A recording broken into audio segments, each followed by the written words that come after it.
Welcome, folks. Yet again, another episode of the AutoTrends podcast. We are coming in hot.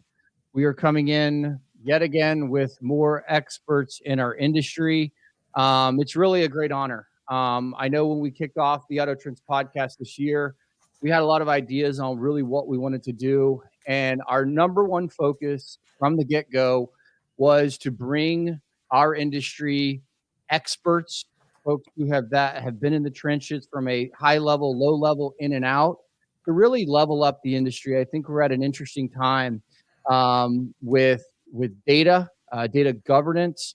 How do you treat data, the importance of it versus, say, the 70s, 80s, 90s, 2000s, and where we're at today?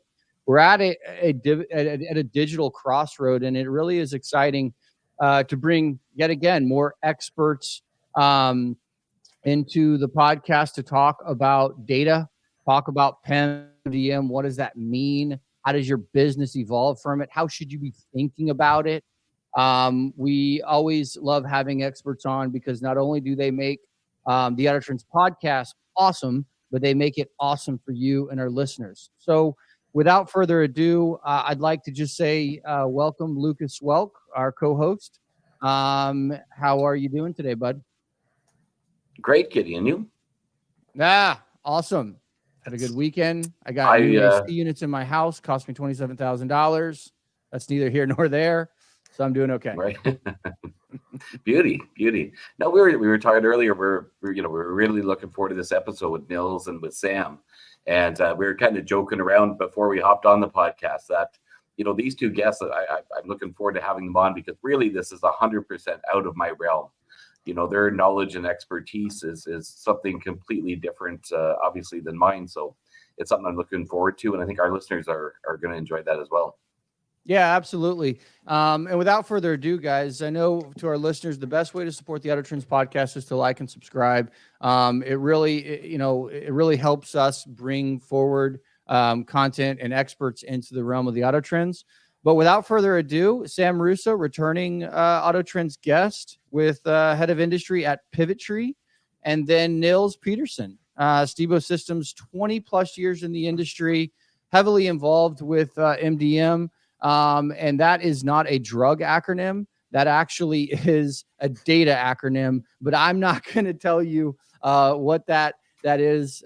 Without further ado, I'd like to pass it over to Sam and just say, welcome back to the AutoTrends podcast. Thanks, Gideon. Should I introduce myself? I don't know. I feel like I can't ever tell. Sam, I think you should because everyone knows you as the big hat girl. Everyone knows you as the data crew chief.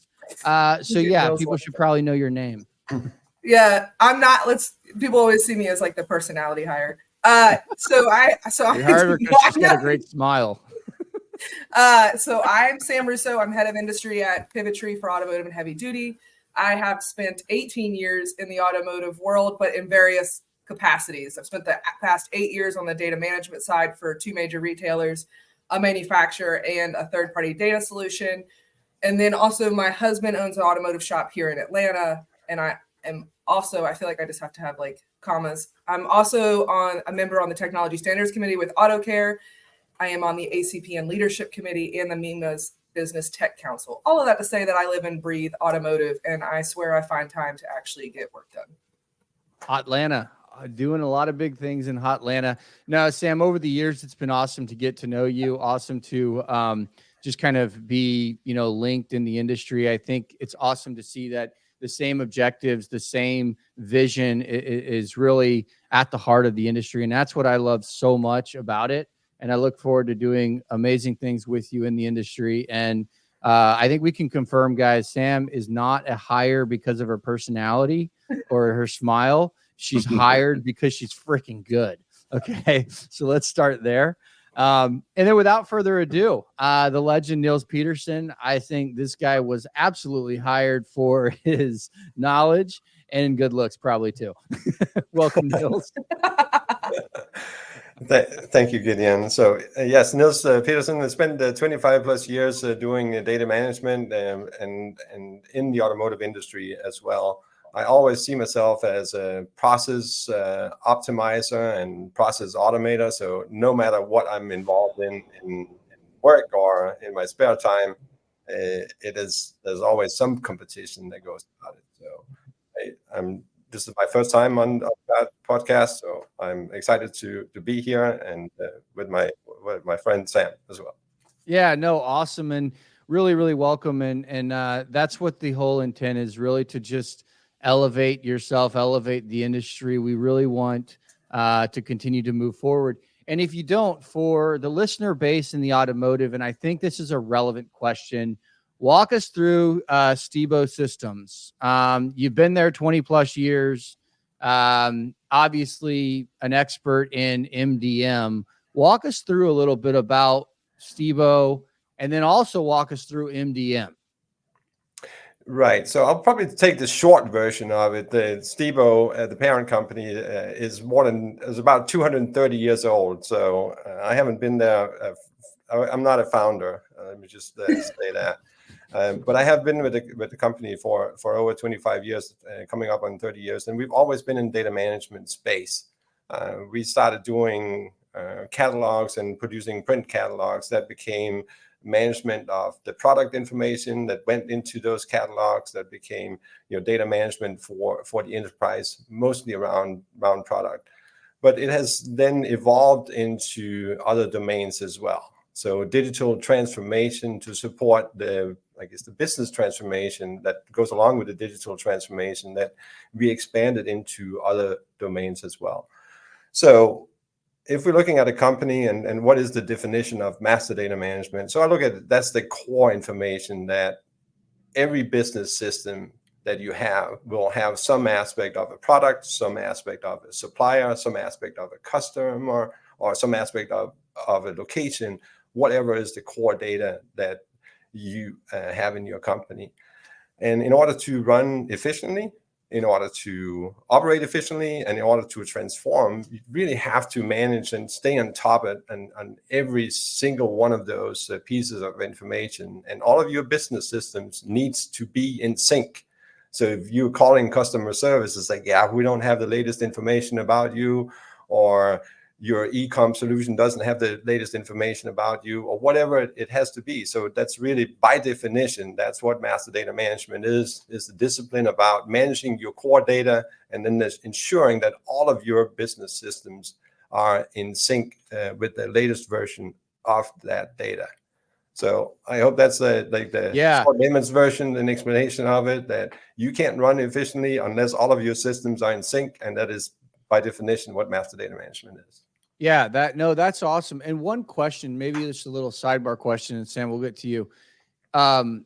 Obviously, you have experience in not only automotive, but other verticals at an enterprise level. Quick assessment for automotive, because we have a bulk of our listener base is automotive for obvious reasons, because that's what we talk about. Are we behind, ahead, following fast? What's your take on that? Just instinctual. So there are various levels of adoptions. Like each industry or each area will have like the early adopters and laggards, right? So I think in general we're somewhere in the middle when it comes to automotive. I feel some of the hard goods and the experiences that I have about shopping for hard goods is well beyond the experiences that I have when I'm shopping for, like, let's say, automotive parts. But data has always been essential in automotive, and in particular automotive aftermarket, because without the data to support it, you're not going to be finding and buying the product. So yeah, 100%. We've at least achieved it where it matters. So yeah, that's kind of where my sense is on it as well.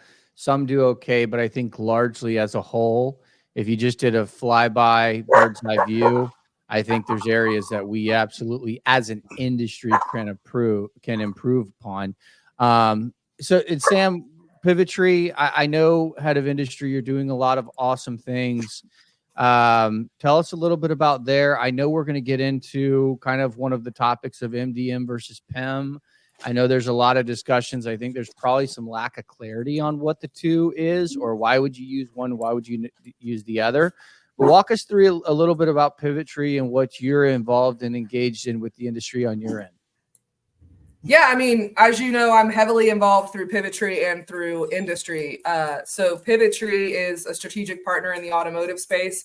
Clearly, by them bringing someone of my caliber on, is they understand the desire for digital transformation in the space, and they see the opportunity to bring their expertise from other industries. Stibo Systems is one of our strategic partner in the space, and we're just here to really uplift the industry and help these guys figure out how to navigate going digital.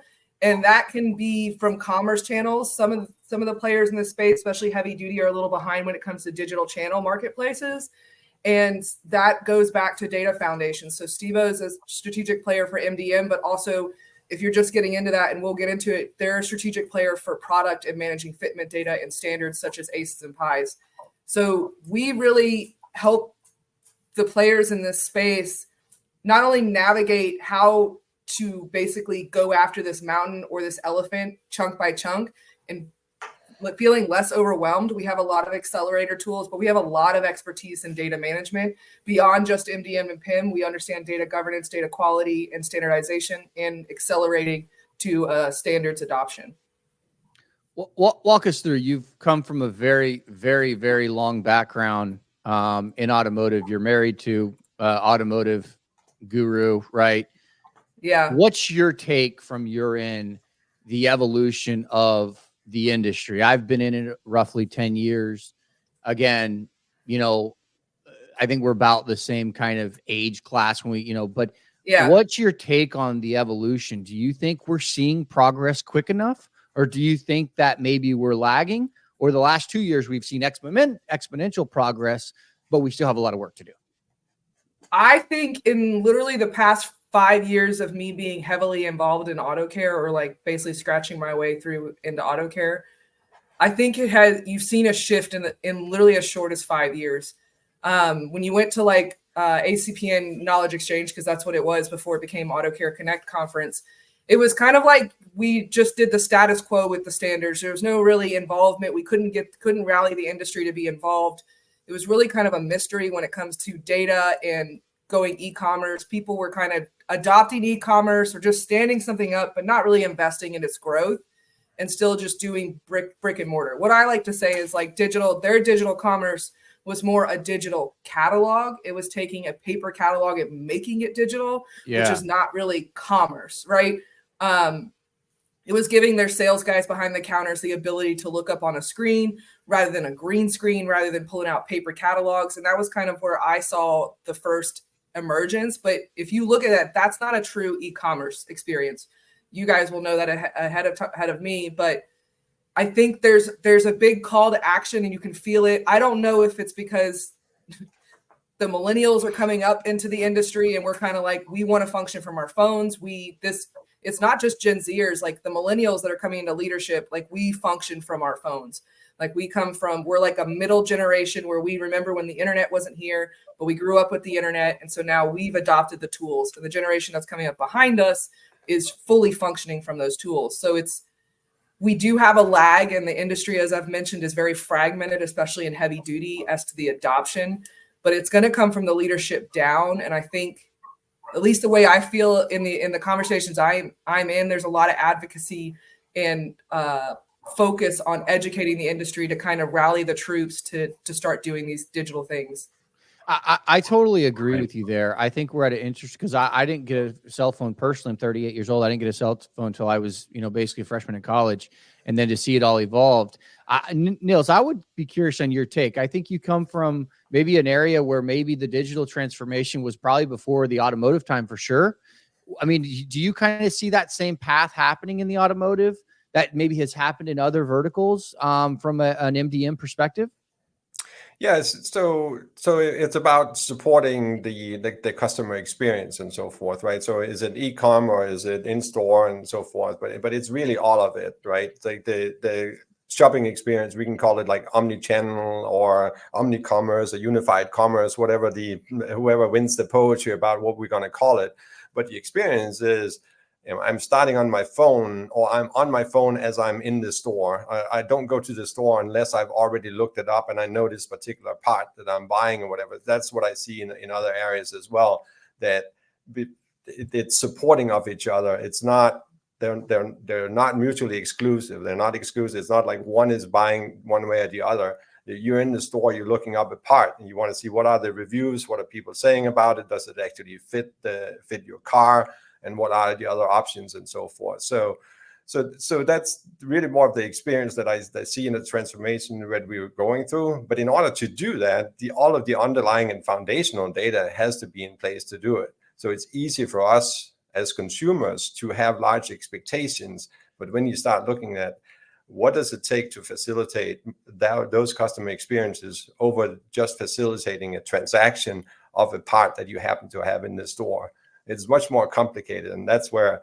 the struggle is like, we really want to do this thing that is very simple to describe and define, but it's really hard to implement on the back end because there are so many different things that has to be in place in order to deliver like deliver consistently in those expectations that we have as consumers. Yeah. So when you start to look at PIM, go ahead, Lucas. No. I was just going to ask. So when should like people or organizations and companies be approaching you guys? When should that conversation be had? You know, if somebody's listening to this right now and you're sitting there with a company and trying to, struggling with your data, at what point should they be reaching out to you two?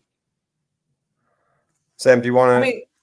I don't know what Stibo's life cycle is, but it literally can take from that first interaction to 2 years before they actually bring us in. Usually it's just like you kind of realize, hey, my hip's kind of hurting, I should go to the doctor, but you keep walking on it and keep going until it's like a problem. And then you're like, now I'm drowning and I have a problem. It's usually that. It usually gets back into the corner. You're like, this is costing me more money to manage than it's worth. And you start Googling, like, how do I do this? What do I do this? Or you see us at an event and you hear about it, or in this industry, it's heavily word of mouth. So it's definitely not like a conversion. Like if I talked to 2 potentials this week who are looking to implement aces and pies, trying to figure out how to manage their data. And that's just an initial conversation. So, I mean, it's kind of like anything. It's first recognizing in the mirror that you have a problem. I have a data problem and I need help. And just, admitting that. And then again, as you guys know, it's the hardest part is selling data and seeing that return on investment and getting leadership buy-in that, hey, I need money to invest in either the right platform or the right people to really get your data in a right place. So when you start to look at PIM versus MDM, I think there's maybe a gap from a knowledge perspective there. Clear that up for us. I will do it in try and do it in like an easier way, because I know Nils touched on it, but he talks about it all the time, so he probably doesn't. We always on this call, Gideon has told me we always talk like as if nobody has any idea what the hell we're talking about. So master data management is kind of like it's going to facilitate the whole operations around acquiring data from different sources and managing that data, which means it allows more collaborative business and gets your teams within your business from being very siloed. We all typically, especially the big guys, tend to get very siloed. And ultimately, it's making sure that your data is like a golden record that is the master data. It's trustworthy data, it's quality data, and it's up to date. So when I'm going to touch on this was like, what is master data? Coming from being engineering manager, people are always like, what is master data? You can think master data is like, it's the master, it's the Bible, you can trust it. It's not being managed in multiple places. It's being managed in one place. And those master data points that a lot of our business needs to manage for this digital customer experience is customer data, product data, supplier data, location. These are all things that you can do through master data management because it's kind of like an ecosystem that you're building around yourself. And then you have these different rooms, and that's the master data management. But because you're doing an MDM, they naturally are able to speak to each other. You don't have to build the pipelines. It's not difficult to build the references because it's in an MDM that's meant to do it that way. Now, what you can do between MDM and PIM is you can think of PIM as product information management. So you can arguably say that PIM is a piece of MDM because there is a product domain within MDM. But with PIM, you're just restricted to just product. So I actually, like when I explain this to people that don't know, I don't have an automotive comparison, but I have like a library comparison. So like if a library, when you go to library, you're looking at books, right? If they have an MDM, it's like a giant organizer. So in a library, it has an MDM in a library would have all the information you need to run the library. So it would have information on the books. It would have information on the authors. It would have information on the library members. So MDM, and then on top of that, MDM knows where that specific book is within the library and who has borrowed it last, right? Whereas if a library just has PIM, then it only knows the books, the authors, and any attributes about the books. That's it. And then you have to build other systems to build that kind of ecosystem. So go ahead, Lucas. No, Gideon, sorry. No, I'm just going to say, Sam, so how do you, or Nils, how can you take a proactive approach to it? Rather than, let's say, being reactive and like Sam, you were saying, people are contacting them after they have a problem.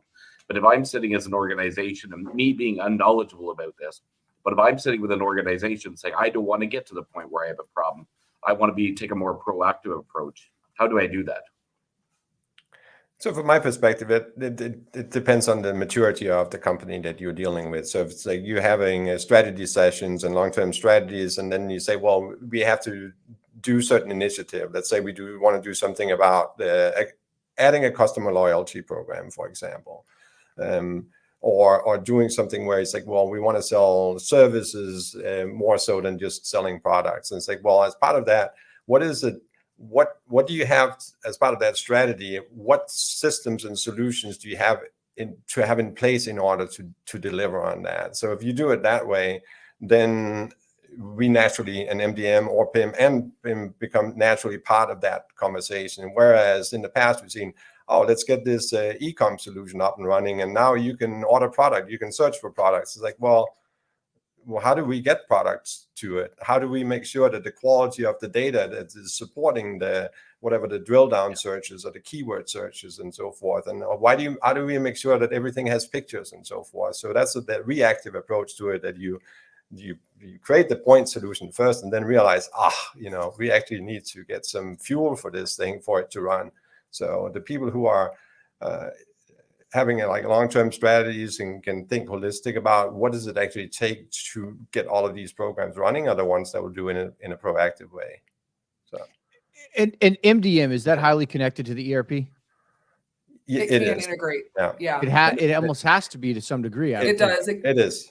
Yeah. It's kind of like, you think of it like a centralized brain. So whereas a PIM is just kind of like one thing, it's a MDM, a centralized brain that you can build integrations and endpoints to feed out to your ERP, your e-commerce sites, all of anything and everything within your company. So one thing I would like to go deeper into is the automotive. Okay, so automotive is full of standards. European, the North America, right? They're kind of same but different. Trends in retail, I know that constantly is probably a topic of discussion. Trends in data management. Where are we seeing the market today? So I'm seeing leaning towards automation, right? So if you think of maturity models for data management, you would start with ad hoc processes. Some person somewhere edits the spreadsheets and sends an email somewhere. So that's like the absolute lowest level. And then you get up to a point where you start having defined processes and you start automating processes.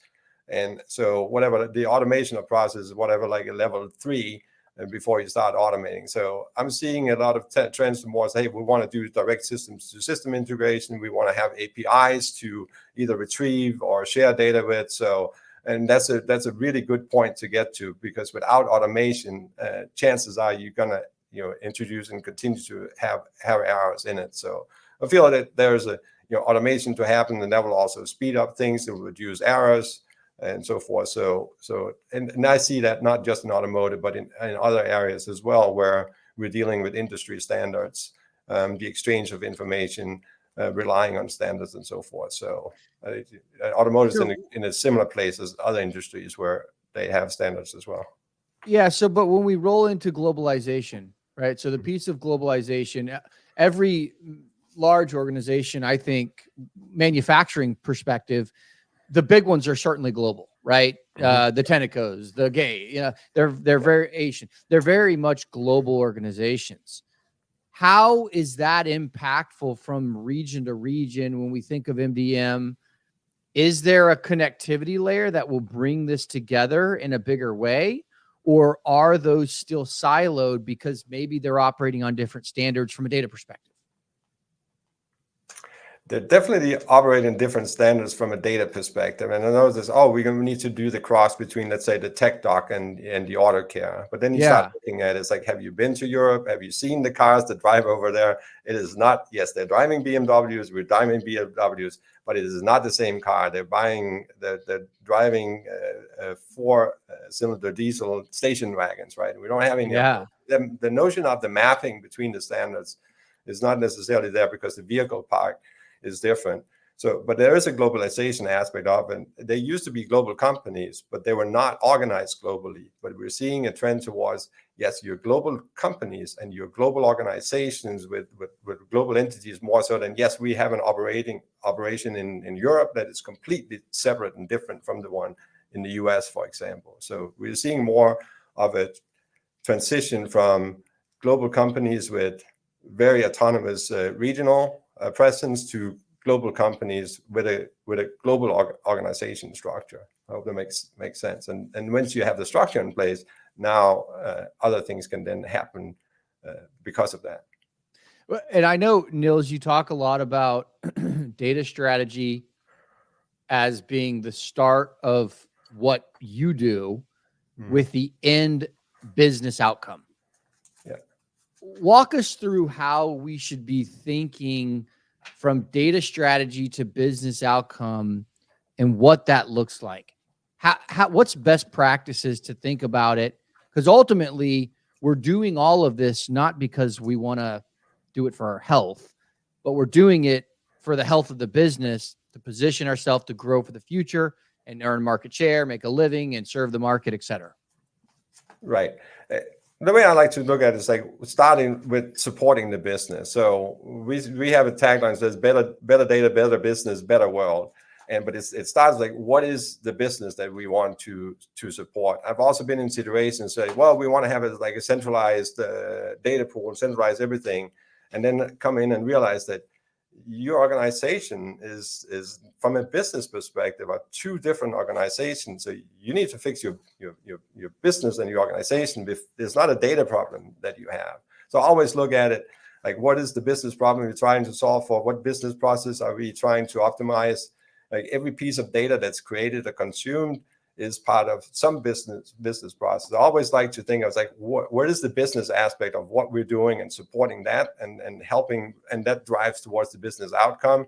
It is rarely just about the data itself. So if you can't tie the data initiatives to business outcomes, then why are you doing it in the first place? Yeah. And I know I've heard you say a lot, data strategy to business strategy, data process to business process, data initiative to business outcome.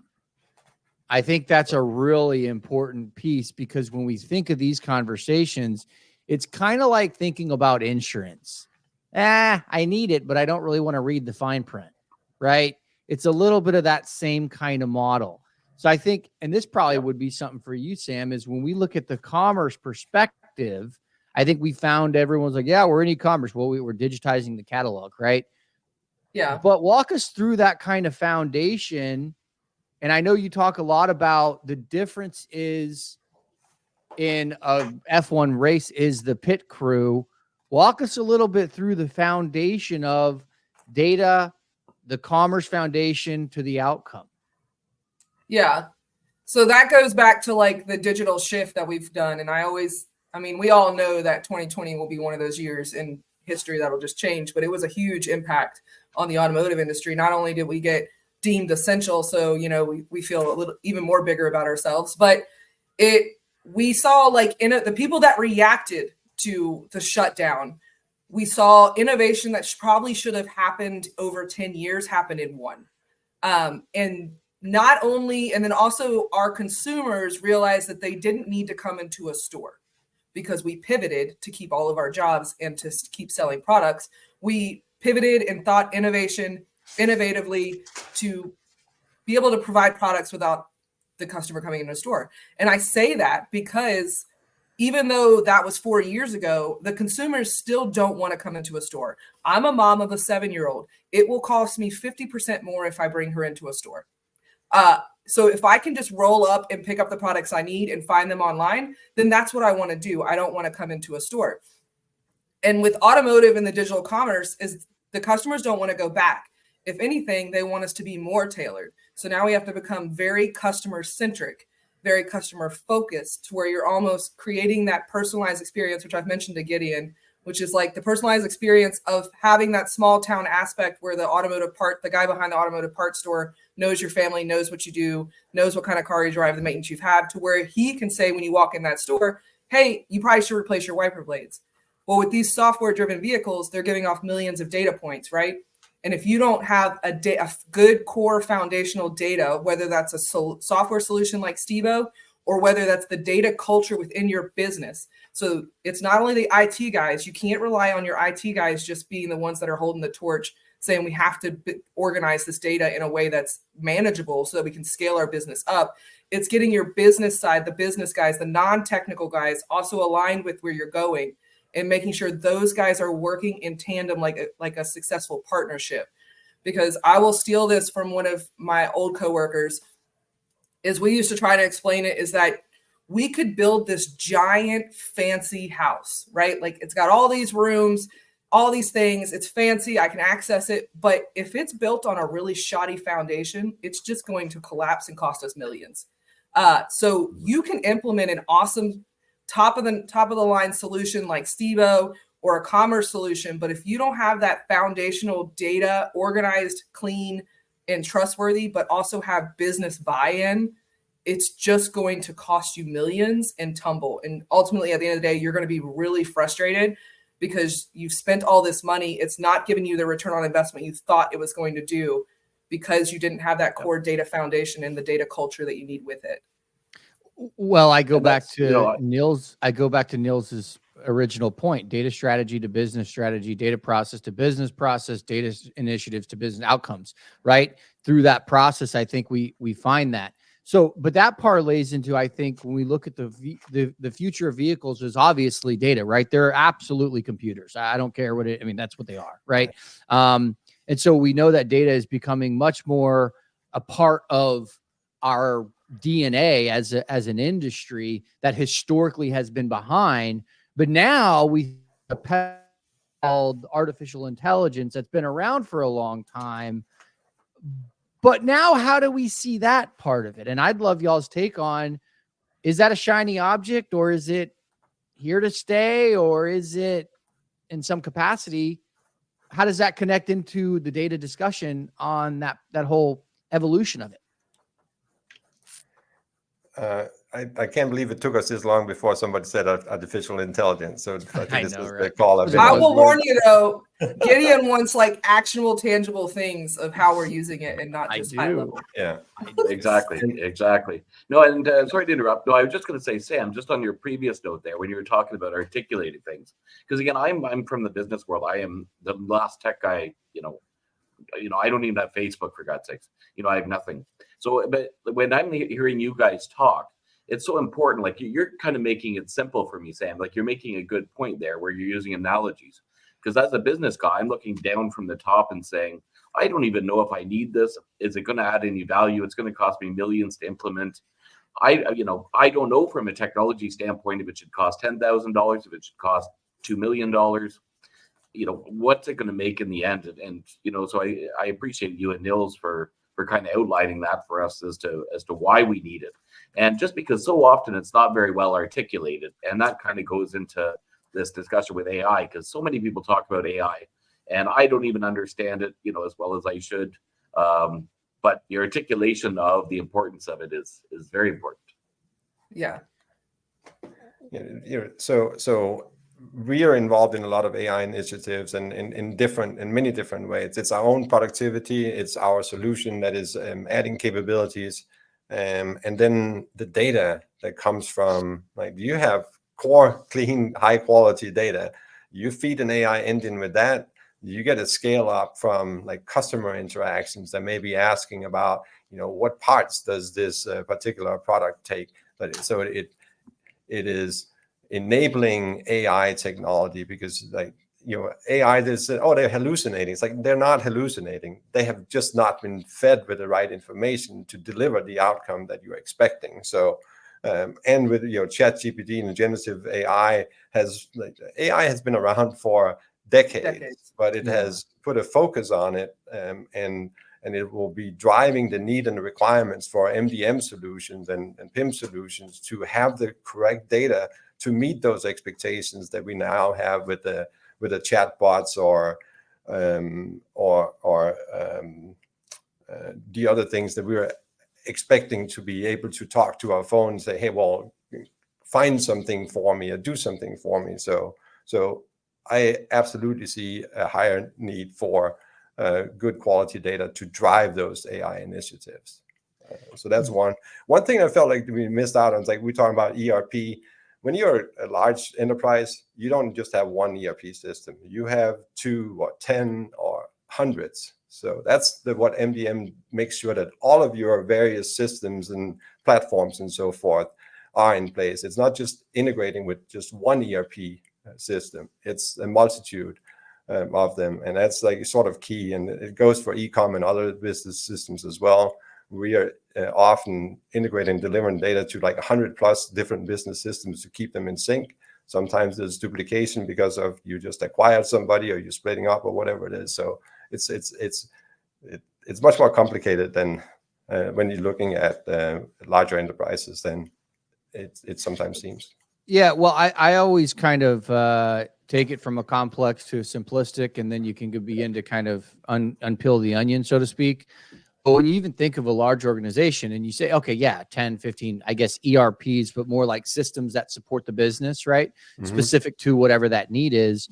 But the way kind of my mind works is you want to have a centralized, that's kind of, I think, the misconception or the lack of knowledge on MDM is that it is the centralized source of truth. And I know, Sam, you touch on that a lot, is having a single kind of point of entry that's where the truth lies. And then that's feeding every single thing that you spin off. So if every division in the organization begins to take off of a life of its own under that particular SVP or that leadership, you now have a central source of truth, and you can operate with confidence that if we bring in an AI, some sort of generative AI, or we bring a new commerce solution in, or we bring this in, we are all feeding every single arm of the octopus, so to speak, the same information, which will enable the business to be stronger. Long view. I know I'm kind of talking through it as I think through it, but is that basically what we're saying MDM is? That's how I see it. And then adding to that, all of those business systems are actually creating transactions. And when you bring those transactions back into your data lake or data warehouse, they can all now be tied together and analyzed, because the data that ties them together, you can trust. So the definition of a product, no matter what system or transaction it has come from, when it comes back in and you want to do your analytics side, then you can trust that as well, because it's all relying on the same core foundational data. So it's not, even though the definition of master data is just the core data that's non-transactional, every transaction, you look at a store receipt, there are products on there, there's a customer on there, there's a store, it's all master data. And when you feed those transactions into your data warehouse, your analytics systems, then you can trust that all of those entities that you're seeing in those transactions, you can actually confidently and reliably report on that information, because of your data governance, master data management and discipline that you have put in place on the back end. So. I think this is really an incredible conversation, because I've been in the industry for quite some time at a lot of e-commerce level, but also the manufacturing distribution level. And this conversation, I don't think, is being had enough. I'll be perfectly honest. That's my overall take. And I think as we kind of evolve from the younger, more, millennial-like leaders moving up, I think this will become a bigger conversation. And one question I have is, when you start to finish, because this is a really big conversation. It's easy to talk about for, sub 45 minutes or an hour like we're doing, to bring awareness to the discussion, to bring what is needed to have the discussion. but from saying, okay, we're going to implement, an MDM to kind of help evolve our business, to, all right, the job is now delivered. What is a timeline like? And I know that probably varies job to job, but where should where should someone's mind snap to on a reasonable deliverable on this piece of their business? Sam, I you're on mean- the delivery side, so I guess I'll give you a chance to Let her Well, I'm talk. going to do a plug because August is coming up, and a lot of budget discussions happen in August. So the one thing I will say is, do you have data top of mind when you're considering the budgets you're building for your business? A lot of times data just gets forgotten about, and then we deal with it, right? So I want to plug that August is coming. These discussions are coming. It definitely comes down to, first, it's the curiosity aspect of like, we need to do something about this. If, innovate, I always say like innovation thrives on data. And so if your company is wanting to innovate, if you're looking at your competitors thinking that they're doing something, I can absolutely tell you that they are. So to be able to stay in this competitive landscape is you've got to have the leadership buy-in in the budget to do it. So it does. So for delivery, it does vary on what we're dealing with, right? So somebody that has 14,000 SKUs is going to be vastly different than somebody who's managing, like 400 suppliers and 1 million different SKUs and selling to multiple different regions under different, selling items.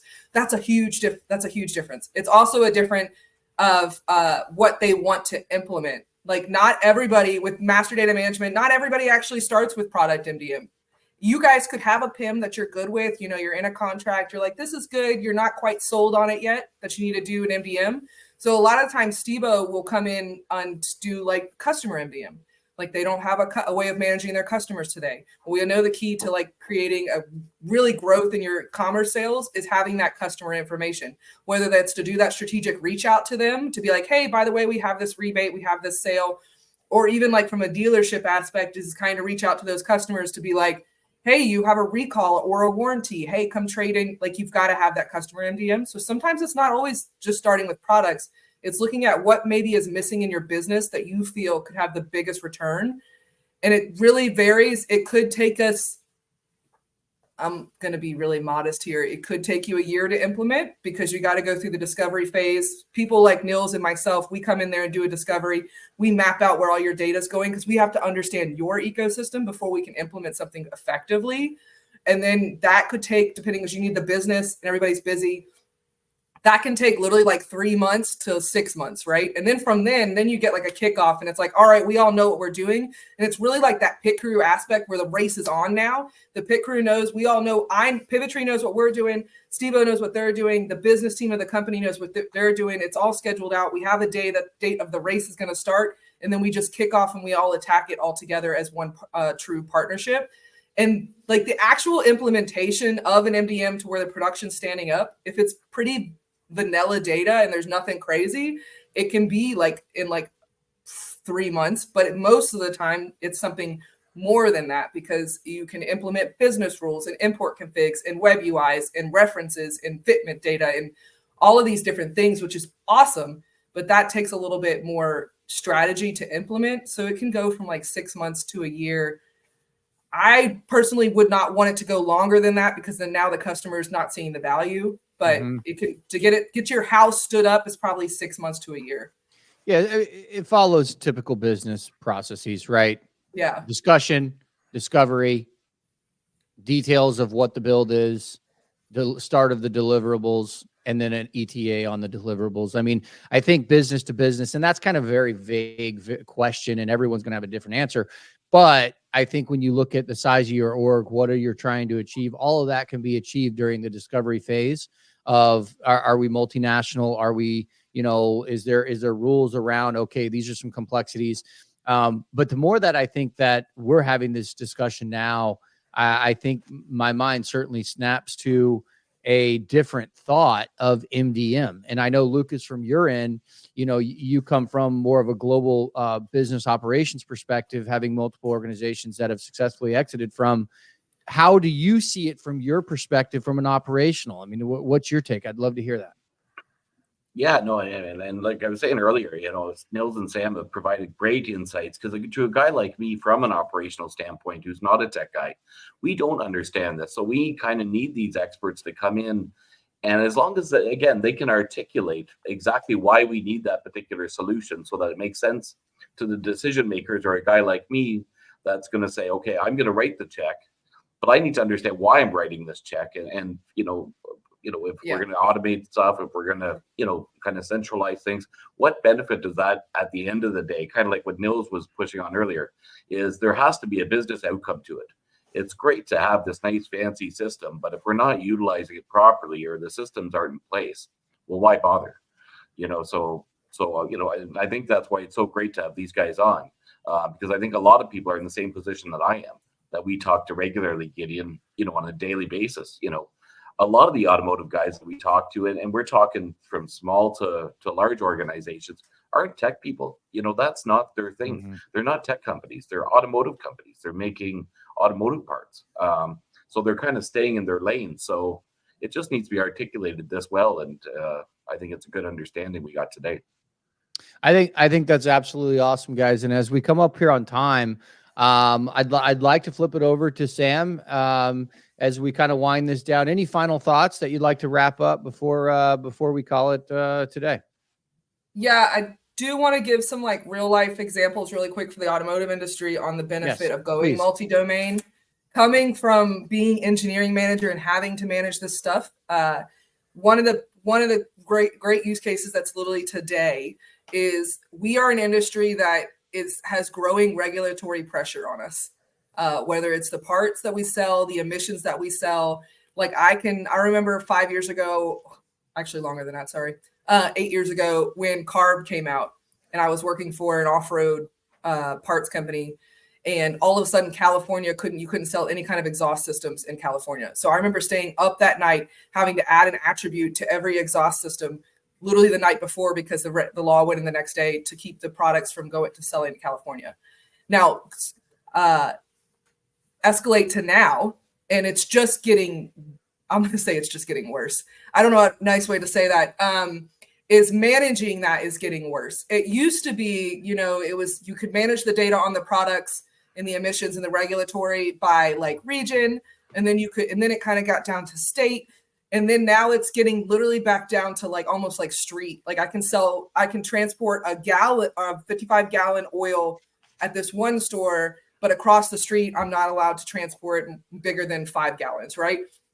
So that becomes a really nasty web of Band-Aids if you don't know how to properly manage that and let your business scale to these growing regulatory. So the real use case for automotive is this, is if you have multi-domain, you have product domain, and you have location domain.